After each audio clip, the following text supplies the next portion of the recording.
This is a piece of rusted, 4-point barbed wire. I pulled it from a World War I battlefield in Picardy, where the ground still remembers. See these little beads of dew? They cling to the rust like sweat. Now listen. If you pluck it, it gives off this thin, tired sound. And if you brush it with cloth, it snags. It catches, just like skin does. It's a flinch, a tiny moment of pain that teaches you faster than any warning ever could. But look closer at how it's made. The geometry is genius. 2 short wires, clipped to razor-sharp points, are wrapped around a double-strand core. And here's the key. They're twisted, locked in place, so the pain can't just slide down the line. It stays right where it's meant to hurt. This is just cheap steel wire. 12 gauge, maybe 13. Galvanized if you could afford it. A barb every 4 or 5 inches, measured perfectly by a machine. Sold in quarter-mile rolls. 1,320 feet of preloaded decisions. And that is what we're dissecting today. This is the exact moment when a farmer's clever trick to control cattle became something else entirely, violence outsourced to matter. How this one cheap invention redrew the entire world. So let's rewind the tape. How did we get here? It's 1868. An inventor named Michael Kelly patents a wire with spurs on it. It's a decent idea, but the barbs slide around. They aren't locked in place. Good start, but not the killer app. Fast forward to 1873 at the DeKalb County Fair. A farmer, Henry Rose, shows off a wooden plank with sharp nails hammered through it, designed to stop a cow in its tracks. Simple, effective. And watching in the crowd is a man named Joseph F. Glidden.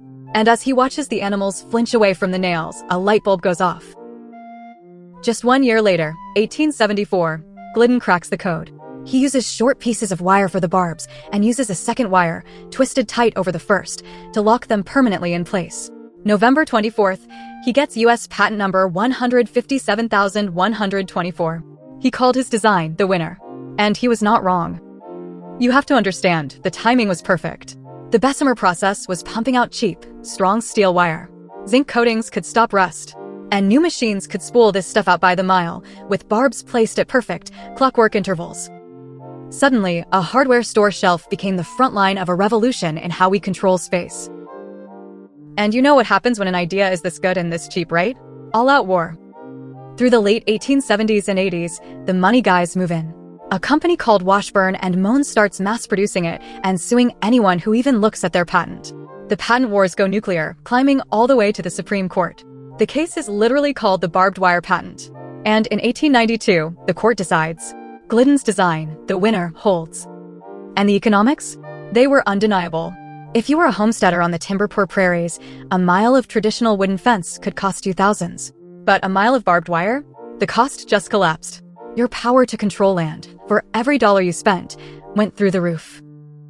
So, what happens next? The law follows the metal. The ancient tradition of the open range dies. Suddenly, the question of who fences what in isn't a custom, it's a legal code, written in steel. It gets bloody.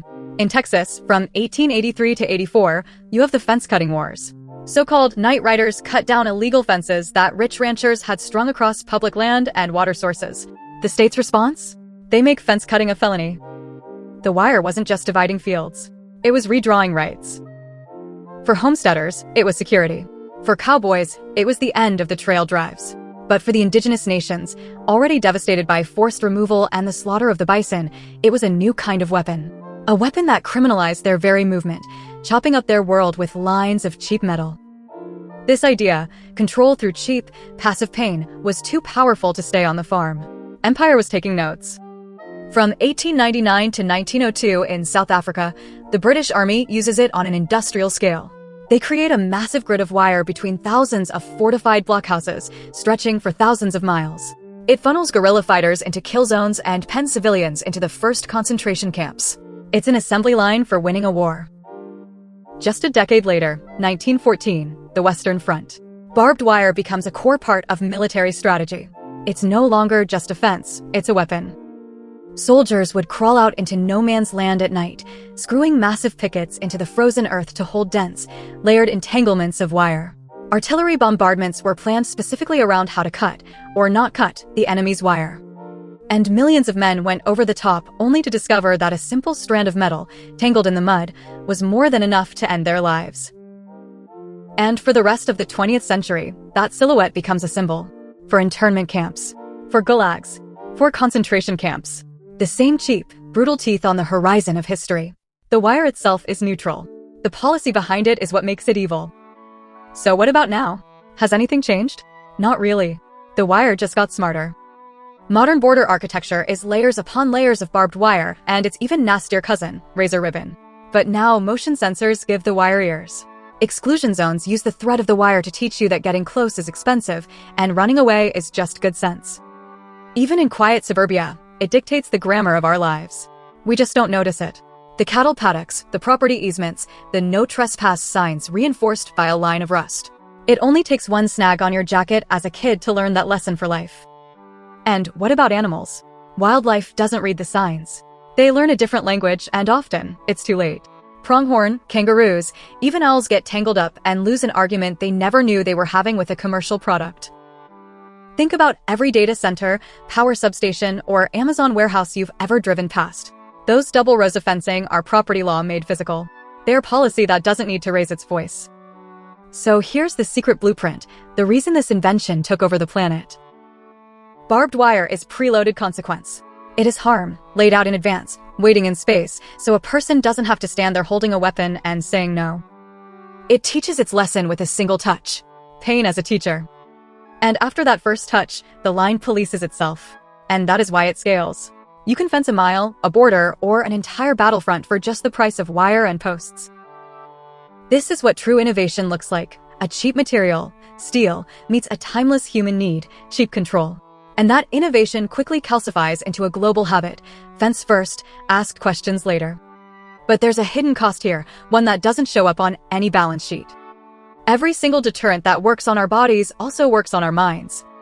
Space itself starts to feel hostile by default. The fence becomes the map. And then, the map becomes the story we tell ourselves about the world we live in.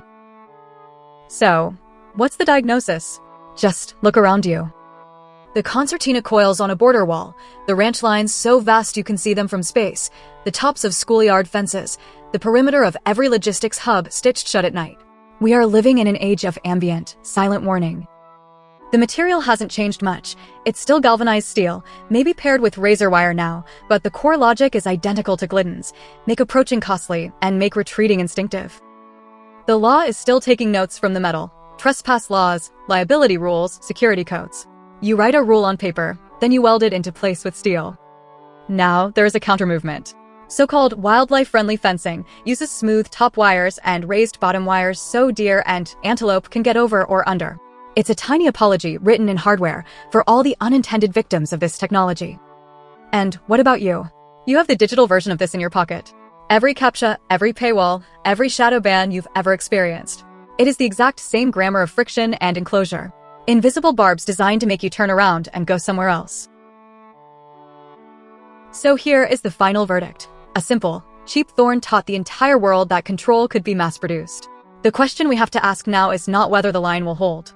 The question is, which pains are we still willing to outsource to an algorithm, to a wall, to a simple piece of wire, and which lines are we finally ready to unmake ourselves?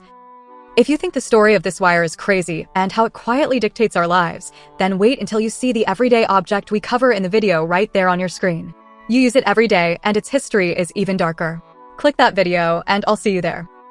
And for our question of the day, forget the physical world, name one invisible, digital barb, one online fence that you have to deal with every day. Let's map them out in the comments below. And if you want to uncover these hidden histories every single day, make sure you're subscribed.